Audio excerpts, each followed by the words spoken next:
ఆ పిల్లకి నా చేతులతో కుంకుమించానంటే ఎక్కడ అశుభం జరుగుతుందోనని భయపడ్డానండి.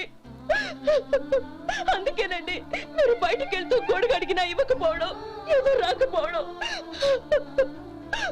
అంతేగాని నా బతుకులో వెలుగు నింపిన మిమ్మల్ని అవమానించేంత దుర్మార్గురాలి కాదండి. ఏంటమ్మా చిన్నపిల్లల? లేదండి, నాకు అదృష్టం ఉందని, నా పూజకు ఓ విలువ ఉందని మొట్టమొదటిసారి అందు మీరే. ఈ క్షణమే నా ప్రాణాలు పోయినా పర్వాలేదు బాబు గారు, ఆ ఒక్క మాట చాలు. ఊరుకో. మంచి చెట్లకు మనుషులే కారణమైతే ఇక గుళ్ళెందుకు, దేవుళ్ళెందుకు? పిల్లెదురొస్తే అశుభం అని, నక్కతోక తొక్కితే శుభమని అంటారు. అలా అయితే అందరూ ఇళ్లలో నక్కల్నే పెంచుకోవచ్చుగా. అలా ఎందుకు చేయరు?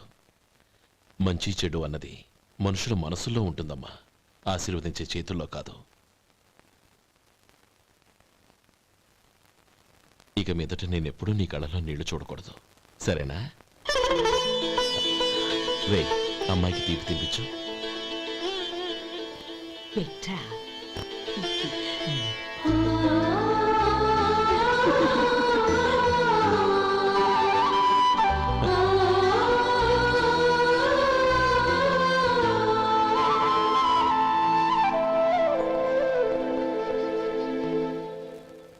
మధు, చిన్నప్పుడు నేను ఒక్కనే కష్టపడుతున్నానని, నాకు సాయంగా ఉండాలని చదువు అవ్వలేదన్న వంకతో చదువు మానేశావు. ఇప్పుడు నీ తమ్ముళ్ళిద్దరూ అభివృద్ధిలోకి వచ్చారు. మరుదులిద్దరికీ మంచి ఉద్యోగాలు వచ్చాయి. తన భర్త మాత్రం అలాగే ఉన్నాడని నీ భార్య బాధపడదు. చూడు మధు, చదువుకున్నోళ్లే వృద్ధిలోకి రావాలని ఏమీ లేదు. కృషి పట్టుదల ఉంటే ఎవరైనా ఏదైనా సాధించవచ్చు. నీకు తెలివితేటలున్నాయి. నువ్వు తలుచుకుంటే కానిదంటూ ఏదీ లేదు. పైగా నీకు సాయిగా మేమందరం ఉన్నాం. ఎవడ్రా వాడు? ఇన్నాళ్ళుగా వ్యాపారం చేస్తున్నాను, నిన్నగాక మొన్న వచ్చినోడు వాడు నాకు పోటీయా? వాణ్ణి పెరగనివ్వకూడదు. వాణ్ణి ఇక్కడికి రప్పించండి, నేను మాట్లాడతాను.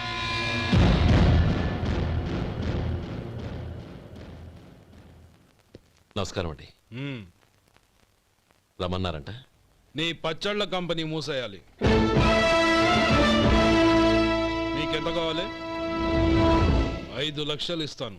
చాలా? 5 లక్షలు కాదు, 50 లక్షలు ఇచ్చినా నా కంపెనీ మూయడం జరగదు. బాగా ఆలోచించుకొని చెప్పు. ఈ వ్యాపారంలో పుట్టి పెరిగినోడ్ని, నాతో పోటీ పడకు. నా చేతి కింద 6000 మంది పనిచేస్తున్నారు. ఆంధ్ర మొత్తం నాకు బ్రాంచులు ఉన్నాయి. నేనే మార్కెటింగ్ చేయలేకపోతున్నాను. ఆఫ్టర్ ఆల్ ఒక కుటీర పరిశ్రమలా పెట్టుకొని నువ్వెలా మార్కెటింగ్ చేయగలవు? 6000 మంది వర్కర్స్ని పెట్టుకుని ఆంధ్ర మొత్తం బ్రాంచీలున్న మీరే నా కంపెనీ చూసి భయపడుతున్నారంటే నా సరుకులో నాణ్యత ఉందనేగా. ఆ నాణ్యత ఉన్నంత వరకు నాకెవరూ పోటీ కాదు. ఈ ప్రపంచంలో నేను ఎక్కడైనా మార్కెట్ చేయగలను. వస్తాను.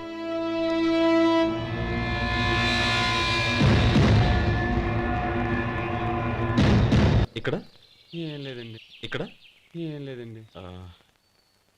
ఇప్పుడు ఊపిరి పీల్చి బిగ్బట్టు, నెమ్మదిగా వద్దు. ఓకే, లే, నెమ్మదిగా ఇలా వచ్చి కూర్చో. ఏం లేదు, మామూలు కడుపు నొప్పే. ఈ టాబ్లెట్స్ 3 రోజులు వాడు. ఎలా వాడాలో ఇందులో రాశాను. Token number 29. టౌన్ డాక్టర్ భయపెట్టేశాడు, ఆపరేషన్ అది ఇదని. కానీ ఈ డాక్టర్ బాబు ఏమీ లేదని చెప్పాడు. ఈ బాబు 10 కాలాల పాటు చల్లగా ఉండాల.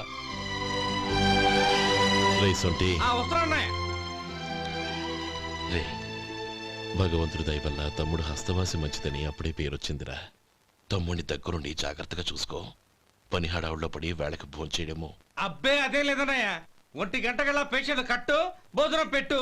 అది అలా జాగ్రత్తగా చూసుకో. నేను చూసుకుంటాను కదన్నయ్య, నువ్వు వెళ్ళు.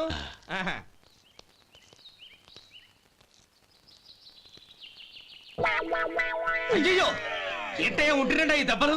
ఏదైనా యాక్సిడెంటా? అదేం కాదండి, మరి గోరు కొరికినందుకు ఎలక్ట్రిక్ స్తంభానికి కట్టేసి ఇలా రక్తం వచ్చేలా కొట్టారండి. ఊరు కొరికినందుకు ఎలక్ట్రిక్ స్తంభాన్ని కట్టేసి ఇంతలా కొడతారా? వాళ్ళ అసలు మనుషులా రాక్షసులా? చాలా థ్యాంక్స్ అండి. కనీసం మీరైనా అర్థం చేసుకున్నారు. వాళ్ళు అర్థం చేసుకోలేదండి.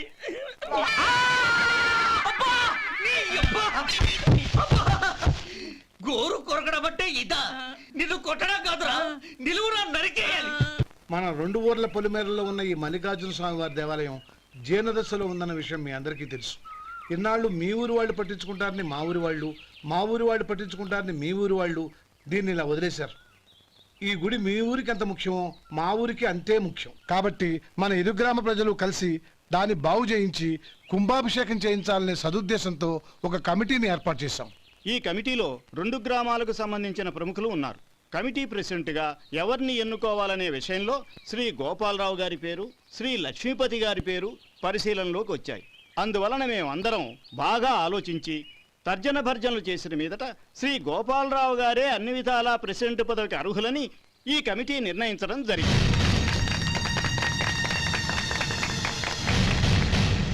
అంచేత ఈ ఉభయ గ్రామ ప్రజలు శ్రీ గోపాలరావు గారికి ఉదారంగా విరాళాలు అందజేసి ఈ శుభకార్యాన్ని జయప్రదం చేయవలసిందిగా కోరుతున్నాం. ఏంటి ఇంకా రాలేదా? ఏంటయ్యా టైం 10 అవుతోంది. బోర్డు మీద 10 గంటలను రాసింది. మీ డాక్టర్ ఇంకా రాలేదు. అసలు మీ డాక్టర్ కి టైం సెన్స్, పంక్చువాలిటీ ఏమైనా ఉన్నాయా? ఇంతకీ మీరెవరండి? నేను డాక్టర్ అమ్మని. ఓహో, మీరు డాక్టరేనా? డాక్టర్ అంటే డాక్టర్ని కాదయ్యా, డాక్టర్ని చేసుకోబోయేదానని అర్థం. ఓహో, అవును, నువ్వెవరు? నేను ఇక్కడ టోకన్ ఇస్తూ ఉంటానులేండి. తప్పుకో, ఆ? తప్పుకోవయ్యా. అవును, మీ డాక్టర్ కి ఎవరో అన్నయ్య ఉన్నాడంట కదా, ఎలాంటోడు? ఎలాంటోడంటే అదేనయ్యా, చాలా కోపిస్తని విన్నాను.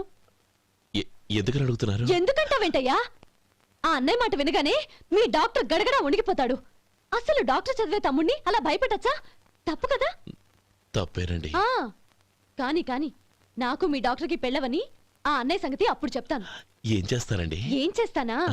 సంవత్సరం తిరగకుండానే కవల పిల్లల్ని కని వాళ్ళ అన్నయ్య చేతిలో పెడతాను. వాళ్ళకి 5 సంవత్సరాలు వచ్చేసరికి ఆయన్ని బాగా మొట్టికెళ్ళేస్తారు. అలా నా కసి తీర్చుకుంటాను. ఈ డాక్టర్ ఎప్పుడు వస్తాడో ఏంటో. అది సర్లే కాని నువ్వు పని చేయి. మీ డాక్టర్ రాగానే నేను వచ్చి వెళ్ళానని చెప్పు. నేను అంటే ఓ, నా పేరు చెప్పలేదు కదా? నందిని. ఏం చెప్తావు? అదేనండి, నందిని గారు వచ్చి వెళ్ళారు అని చెప్తాను. గుడ్, పైకొస్తావు.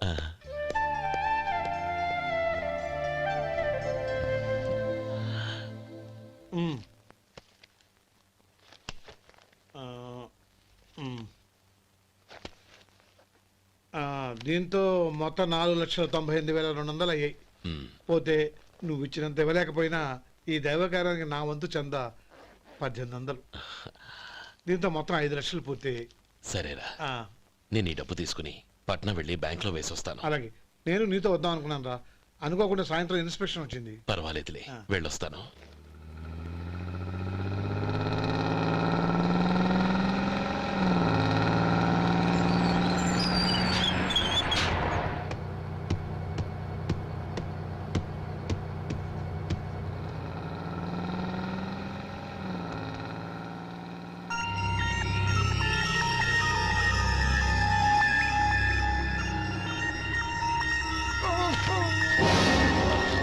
అయ్యో మూర్ఛ మూర్ఛ, బసాపండి బసాపండి. ఇదిగోండి తాళం చేతులు గుర్తి. ఈ తాళాలు చేతిలో పెట్టండి. వీటి వల్ల ప్రయోజనం లేదు. 4 ఖర్చుకోకుండా పళ్ళ మధ్య పెట్టడానికి గట్టిగా అది ఉంటాయి. ఇవ్వండి. ఇదిగో ఇది చూడండి.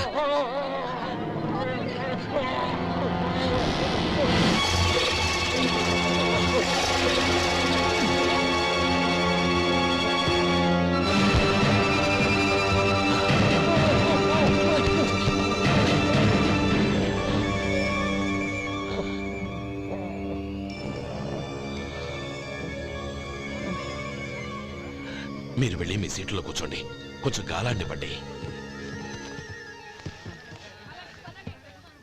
ఇప్పుడు ఎలా ఉంది బాబు?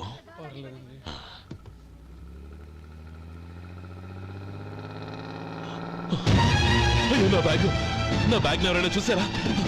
అందులో 5 లక్షలు ఉన్నాయి. నా బ్యాగ్ వెంటనే బస్తాపండి. ఎవరిని కింద దిగవద్దు, అందరినీ చెక్ చేయండి. నా అంచనా తప్పు కాలేదు. వాడి మంచితనమే వాడిని దెబ్బకొట్టింది. మన వాళ్ళని పంపించి గుడి తాలూకు డబ్బు కొట్టేశాడని పోలీస్ కంప్లైంట్ ఇవ్వండి. ఇప్పుడు ఆ స్టేషన్లో ఎస్ఐ వాడి తమ్ముడే. వాడే వెళ్ళి వాడి అన్నయ్యని అరెస్ట్ చేసి వీధుల్లో నడిపించుకు తీసుకురావాలి. అది నేను కళ్ళారా చూడాలి, మనసారా సంతోషించాలి. అయ్యా గోపాలం గారు మీరు దేవస్థానం సొమ్ము దొంగిలించారని ఎవరో పోలీస్ కంప్లైంట్ ఇచ్చారంట. మిమ్మల్ని అరెస్ట్ చేయడానికి మీ తమ్ముడు గారు వస్తున్నారు.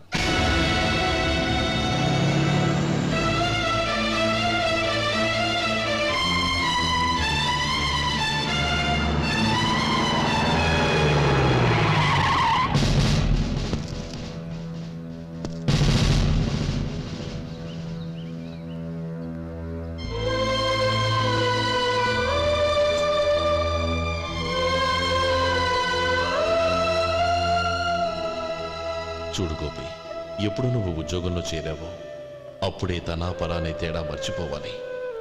నేరం చేసిన వాడు నీ తమ్ముడైనా అన్నైనా సరే శిక్షించాల్సిన బాధ్యత నీది. అదే నువ్వు నీ ఉద్యోగానికి ఇచ్చే గౌరవం.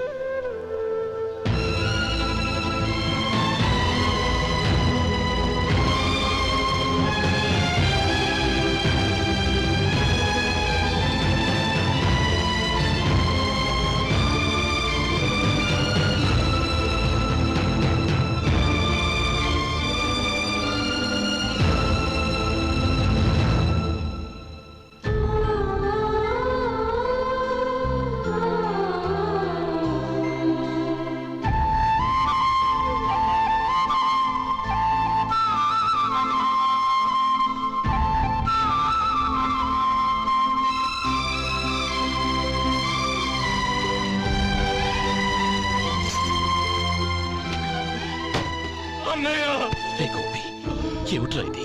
నన్ను క్షమించన్నయ్య. నేను కోరి ఉద్యోగుల చేరిన మాట నిజమే, కానీ ఇలాంటి పరిస్థితి ఎదురవుతుంది అనుకోలేదు. నా ఒంట్లో ప్రతి రక్త పట్టు నీ భిక్షానన్నయ్య. నిన్ను అవమానపరిచి ఉద్యోగం నిలబెట్టుకునే బదులు నా ప్రాణాలను వదులుకుంటారు, కానీ ఈ పని మాత్రం నేను చేయలేనన్నయ్య.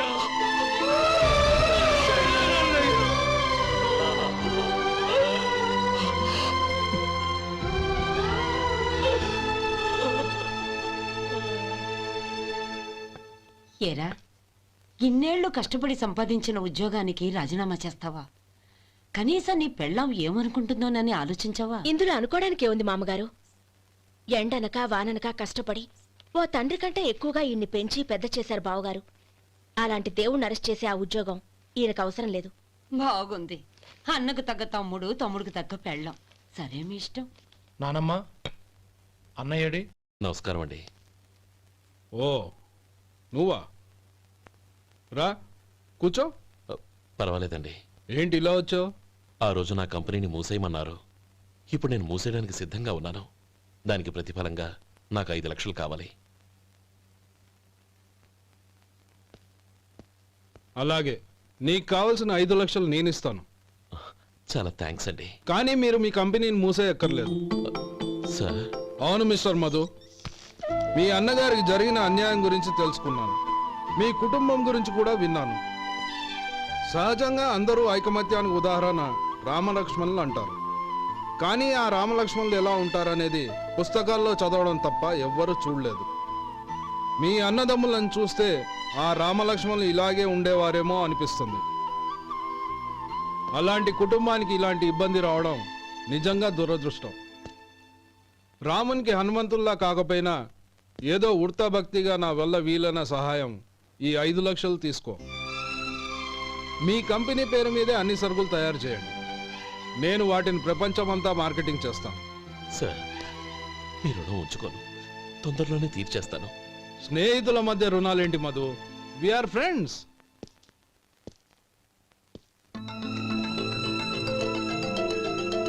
ఏంటే అక్కడ ఆగిపోయావు?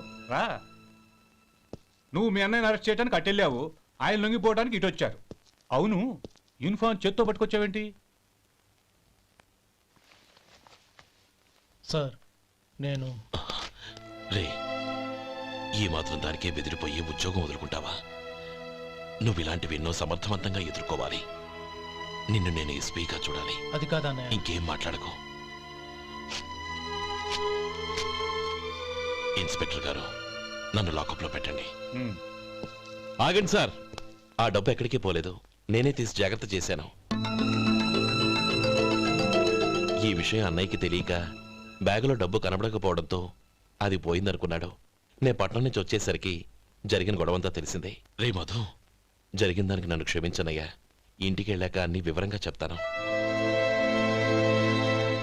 సార్, ఇదిగోండి 5 లక్షలు. ఇది కమిటీ వాళ్ళకి అప్పగించి ఈ కేసు కొట్టేయండి సార్. భలే వాడివయ్యా, తీసినప్పుడు ఒక మాట ఆయనతో చెప్పుండొచ్చుగా. అనవసరంగా పెద్ద ఆయన స్టేషన్ వరకు రప్పించావు. Sorry sir. అన్నయ్య, మీరు ఇంటికి వెళ్ళండి, నేను లెక్క అప్ప చెప్పేసి వస్తాను.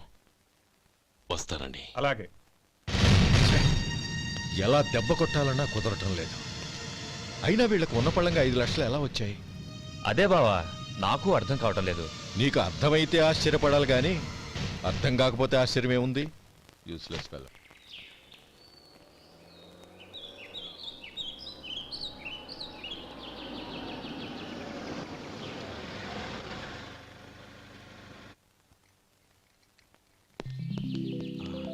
నువ్వు ఇక్కడే ఉండు. అన్నయ్య మూడు ఎలా ఉందో చూసి నేను లోపలికి తీసుకెళ్తాను. ఓకే? అలాగే.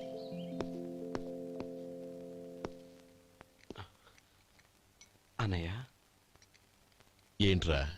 నేను చాలా రోజుల నుంచి నీకు విషయం చెప్తున్నాను, గుర్తుందా? ఏ విషయం? అదే అన్నయ్య, నేను ఓ అమ్మాయిని ఓ అమ్మాయిని లవ్. ఓహో, లవ్ చేస్తున్నావా? ఆ విషయం నువ్వు నాకెప్పుడు చెప్పావురా? ఊళ్ళో అందరూ అనుకుంటుంటే నేను విన్నాను. సారీ అన్నయ్య, నీకు చాన్నాళ్ళుగా చెప్పాలనుకుంటున్నాను కదా, అందువల్ల చెప్పేశానేమో అనుకున్నాను. ఓహో, ఆ అమ్మాయి వచ్చిందన్నయ్య, బయట నిలబడి ఉంది. బయట నిలబెట్టడం ఏమిట్రా? లోపలికి తీసుకురా. అలాగే అన్నయ్య. ఏయ్, అన్నయ్య మంచి మూడ్లో ఉన్నాడు, రా. కమ్.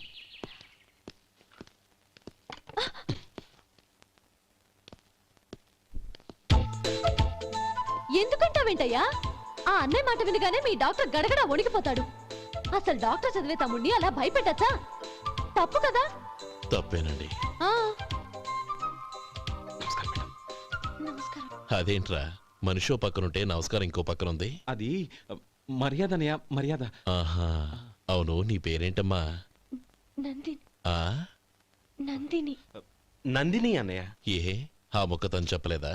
పెద్దలంటే మహాగౌరవం అన్నయ్య, మేమిద్దరం ఇంత క్లోజ్ ఫ్రెండ్స్ కదా, ఆయన నాతో కూడా ఎక్కువ మాట్లాడదు ఓహో కదా. నాకు మీ డాక్టర్కి పెళ్ళవని, అప్పుడు అన్నయ్య సంగతి చెప్తాను.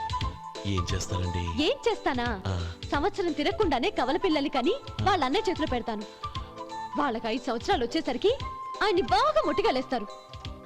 అవును, అమ్మాయి మోహం చూడకుండా నిర్ణయం ఎలా తీసుకోనరా? తలెత్తు.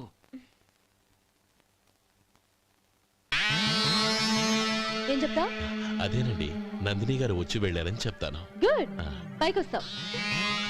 ఈయన మీ అన్నయ్య? అవును. నందిని, ఏమైంది? ఎందుకు ఏడుస్తున్నావు? ఈయన మీ అన్నయ్యని తెలియక తెలియక హాస్పిటల్ దగ్గర మర్యాద లేకుండా దురుసుగా మాట్లాడాను. ఆయన ఈ పెళ్లి ఒప్పుకోరు. ఊరుకో, అలాంటి చిన్న చిన్న విషయాల్ని మా అన్నయ్య పట్టించుకోడు. అయినా నేను కన్విన్స్ చేస్తాను కదా. ఆయనకంత అవమానం జరిగాక ఎందుకు కన్విన్స్ అవుతారు? అవ్వరు. చూడు, నువ్వు వేరే పెళ్లి చేసుకొని నీకు పుట్టబోయే బిడ్డకు నా పేరు పెట్టుకో. ఏంటో మాట్లాడు. నేనే నుయ్యో చూసుకుంటాను. అదిగో ఆ చూపు చూడు, ఆ చూపు ఒకలా ఉంది.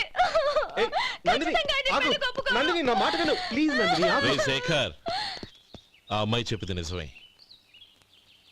తనని ఎప్పుడైతే హాస్పిటల్ దగ్గర చూశానో అప్పుడే నేను నిర్ణయానికి వచ్చేసాను. విన్నావా? నేను చెప్పానుగా, ఆయన ఆల్రెడీ ఓ నిర్ణయానికి వచ్చేసారట. ఇక నేను వెళ్తాను. అలాగే వెళ్ళు. వెళ్ళి ఈసారి వచ్చేటప్పుడు మీ అమ్మా నాన్నల్ని తీసుకురా. ముహూర్తాలు ఎప్పుడు పెట్టుకోవాలో నిర్ణయించుకుంటాం. అర్థం కాలేదా? నువ్వే మా వాడికి సరైన జోడి. అదే నేను తీసుకున్న నిర్ణయం.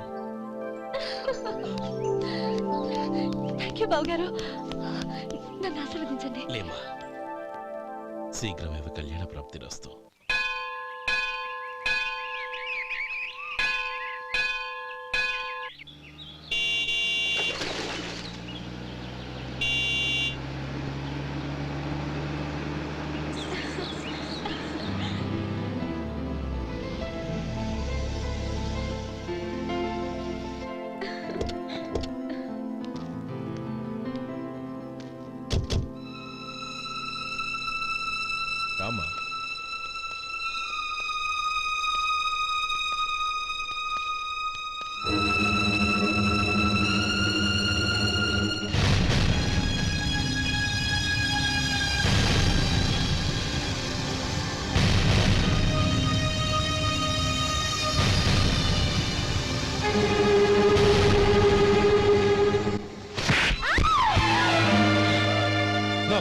చేసావు కదే.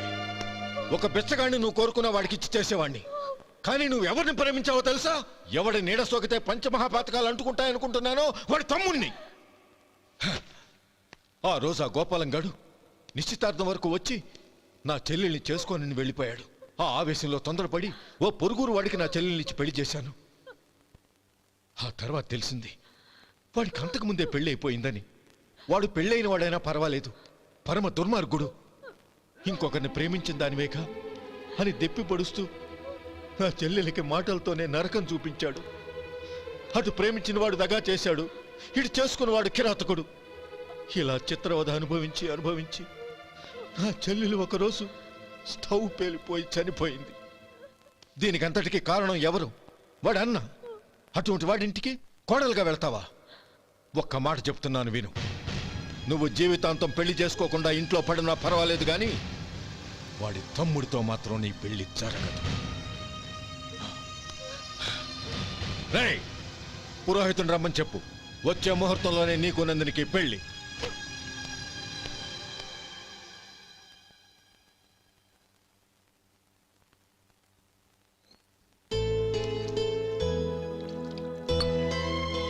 ఒరే, అదేంట్రా ఒక ముద్దైనా తినకుండా చేయగడిగేశావు? నాకు ఆకలి కాలేదు నానమ్మ.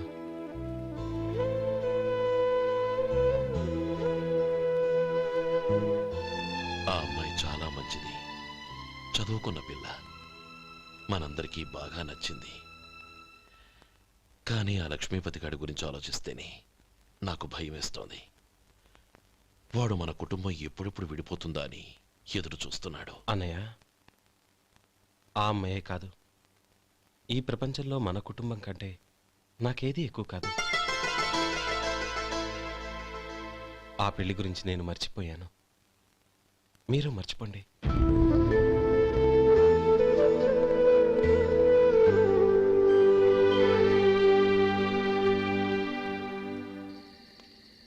శేఖర్, నువ్వా? ఏంటి ఈ టైంలో వచ్చావు? నీతో ఓ విషయం మాట్లాడాలి. ఒకసారి బయటకు వస్తావా?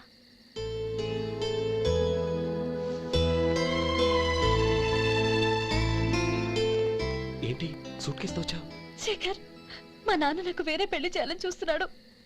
అందుకే నేను నిర్ణయానికి వచ్చాను. మన ఇద్దరం ఎక్కడికైనా పారిపోదాం. చూడండి, ఈ టైంలో నిన్ను నన్ను మా అన్నయ్య చూసాడంటే బాగోదు. నువ్వు వెళ్ళిపో. అన్నయ్య అన్నయ్య అన్నయ్య, ఎప్పుడు మీ అన్నయ్య మాటేనా? నీకు నేను ముఖ్యమా, మీ అన్నయ్య ముఖ్యమా? నాకు మా అన్నయ్య ముఖ్యం. శేఖర్, నీ గుండెల మీద చేయి వేసుకొని చెప్పు. నన్ను మర్చిపోయి సుఖంగా ఉండగలవా? అది నాకు తెలియదు, కానీ మా అన్నయ్యకు తలవంపులు తెచ్చి ఖచ్చితంగా నేను మనశ్శాంతితో ఉండలేను. నా పరిస్థితి అర్థం చేసుకో. దయచేసి మీ నాన్న చూసిన సంబంధం చేసుకుని సుఖంగా ఉండు. చాలా టైం అయింది, ఇంకా బయలుదేరు. నన్ను క్షమించు.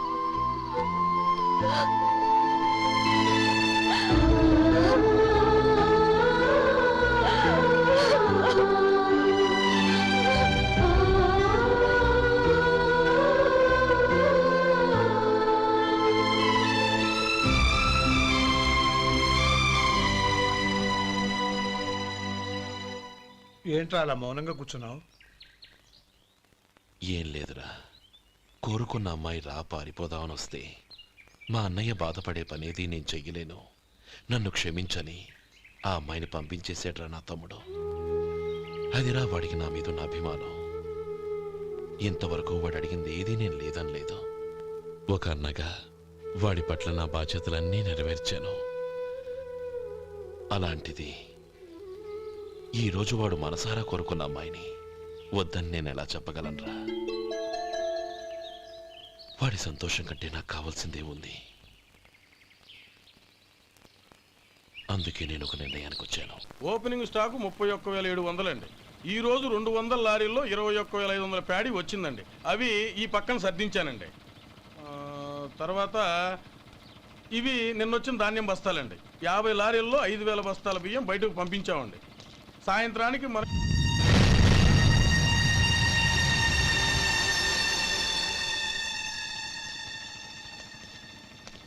వీడెందుకు వచ్చాడు ఇక్కడికి? నమస్కారం. ఎందుకు వచ్చాడో అడుగు.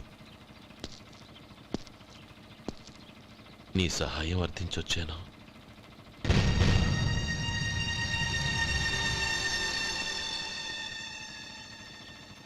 మీరు వెళ్ళండి. ఆ రోజు నీ చెల్లెల్ని నేను చేసుకోనన్నాను. ఏ పరిస్థితిలో అలా అన్నానో నీకు తెలుసు. నేను చేసింది తప్పని నీకు అనిపిస్తే ఆ తప్పుకి నా తమ్ముడిని శిక్షించద్దు. మన మధ్య ఉన్న విరోధం తెలియక వాళ్ళు ప్రేమించుకున్నారు. నేను నా తమ్ముడికి నీ కూతుర్నిమ్మని అడగడానికి వచ్చాను. దయచేసి వాళ్ళ పెళ్లికి అంగీకరించు. నీ మొహం చూస్తేనే పాపమని సొంత ఊరినే వదిలేసి వచ్చిన వాణ్ణి. అలాంటి నేను నీ ఇంటికి నా బిడ్డనివ్వాలా?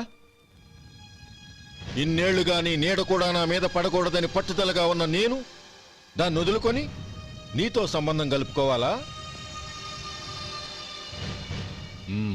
సరే, నేను నా పట్టుదలని ఆత్మాభిమానాన్ని అన్నిటినీ వదులుకొని నా కూతుర్ని తమ్ముడికిచ్చి చేశానే అనుకో. దానికి బదులుగా నువ్వేం వదులుకుంటావు? ఏం వదులుకుంటావో చెప్పు.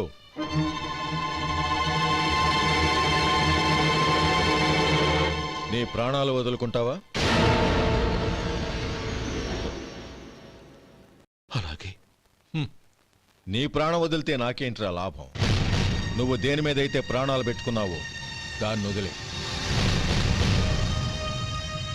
నీ తమ్ముళ్ళ మీదగా నువ్వు ప్రాణాలు పెట్టుకున్నావు.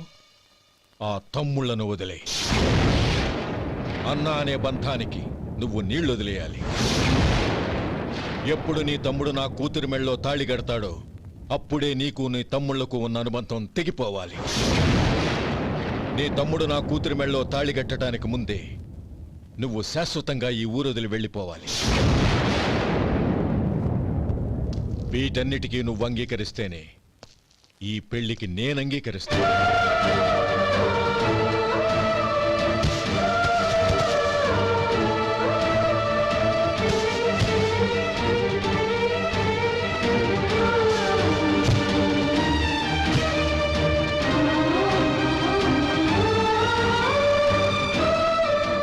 ఏమంటావు?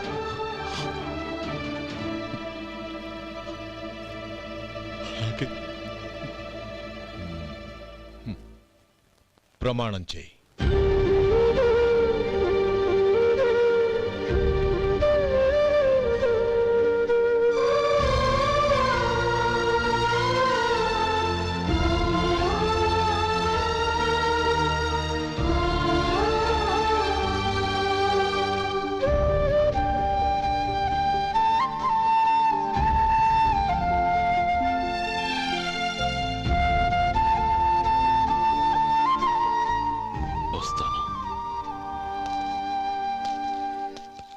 అంకుల్, నందిని నాకిచ్చి పెళ్లి చేస్తానని చెప్పి ఇప్పుడు వాడి తమ్ముడికిచ్చి చేస్తానని మాటిచ్చారేంటి? రే, నువ్వు నోరు మూసుకోరా. వీడి తమ్ముళ్ళు విడిపోవాలనే ఇన్నేళ్లుగా ఎదురు చూశాను. ఇప్పుడు నా కల నిజం అవబోతోంది. నువ్వేం దిగులు పడకు. నీకు వేరే మంచి పిల్లని చూసి ఘనంగా పెళ్లి జరిపిస్తాను.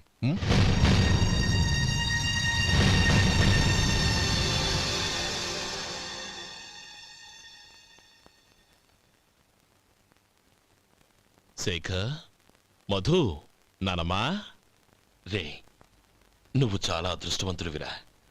లక్ష్మీపతిని కలిశాను. పాప అనవసరంగా వాడిని అపార్థం చేసుకున్నావురా. వాడెంతో ఆప్యాయంగా నన్ను పలకరించాడు.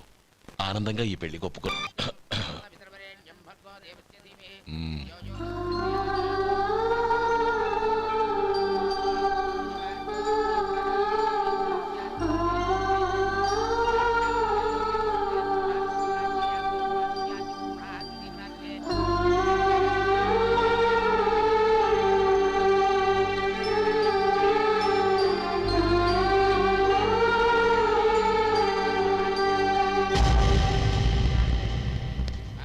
రే గోపాలం, రే రే, మమ్మల్ని అందరినీ వదిలేసి వెళ్ళిపోతున్నావురా?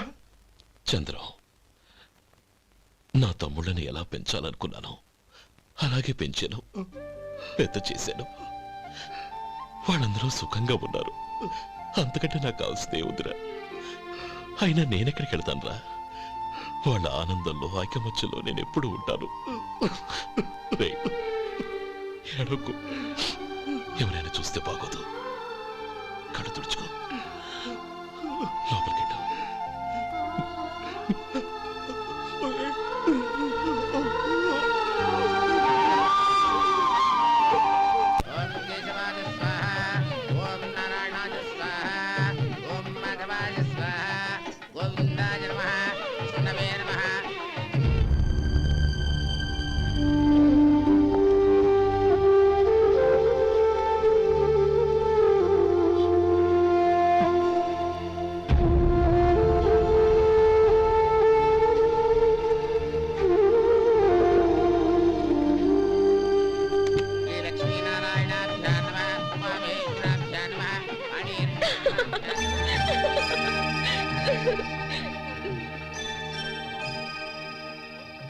మావయ్య, అన్నయ్య ఎక్కడ?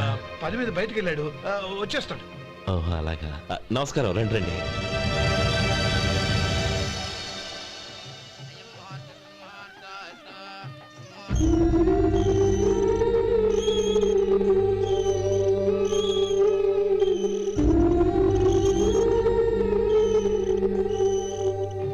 చంద్రం, గోపాలం ఏడ్రా? ఎక్కడా కనపడడం లేదు. ఇందాక నీతో మాట్లాడుతుండగా చూశాను. అది ఎవరినో పిలవడం మర్చిపోయాడంట, అక్కడికి వెళ్ళాడు. ఈ పాటికి వచ్చేస్తుంటాడు. అలాగే.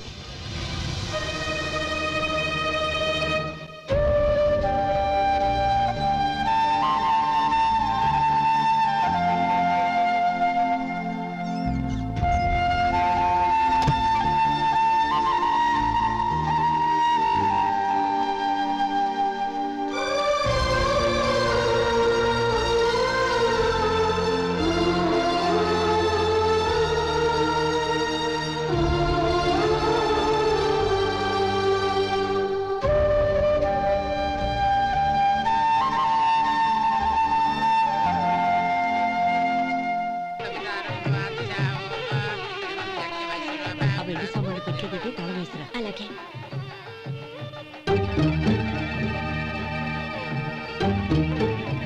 అన్నయ్య, పెద్దనే ఏడి?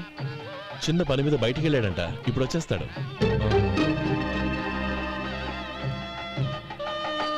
భజంత్రీలు భజంత్రీలు బాబు, తాడిబుట్టు అందుకోండి. ఆపండి.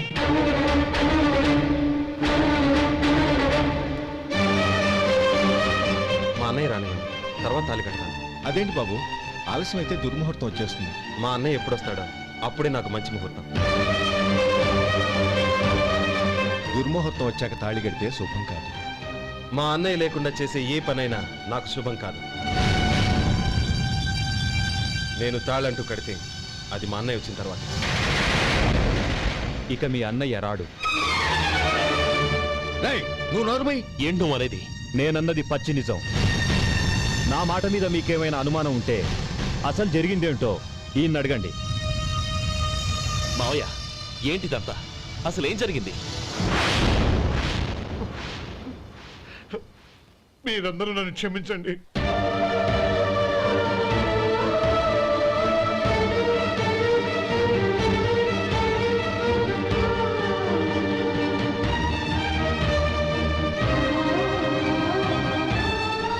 ఇది బాబు జరిగింది.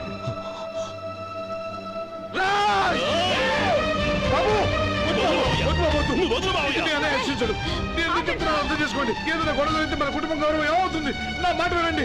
ఎంత ఘోరం చేశావు నాన్న. అన్నగారు లేకుండా ఆయనకి జీవితం లేదు, ఆయన లేకుండా నా బతుకి అర్థం లేదు. మా పెళ్లి పేరుతో ఆ దేవుణ్ణి ఎలా శిక్షించడానికి అసలు నీకు మనసు ఎలా వచ్చింది? అది కాదమ్మా. అంతకంటే నాకు ఇంత విషయం ఇచ్చి చంపుండొచ్చుగా.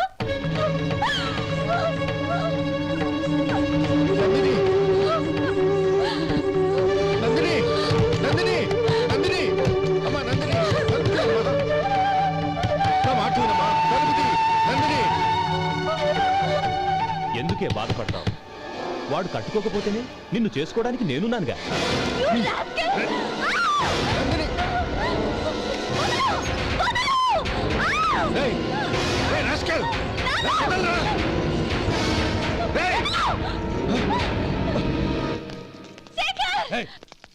లోపల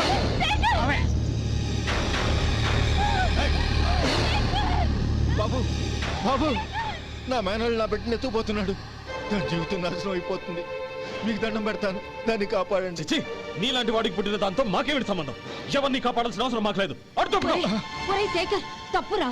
ఎప్పుడైతే అమ్మాయి నీతో పెళ్లి పీటల మీద కూర్చుందో అప్పుడే మన ఇంటికి కొడలేనట్టు లెక్క. అవునండి, ఒక ఆడపిల్లని కాపాడలేకపోయామని బావగారికి తెలిస్తే మనల్ని క్షమించరు. నానమ్మ, వీళ్ళని తీసుకుని ఇంటికి వెళ్ళు. శేఖర్, గోపి మీరెళ్ళి అనయం వెతకండి. నందిని విషయం నేను చూసుకుంటాను. వాడు ఎక్కడికి తీసుకెళ్ళి ఉంటాడు?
చంపదు, నీకు దండం పెడతాను, చంపదు.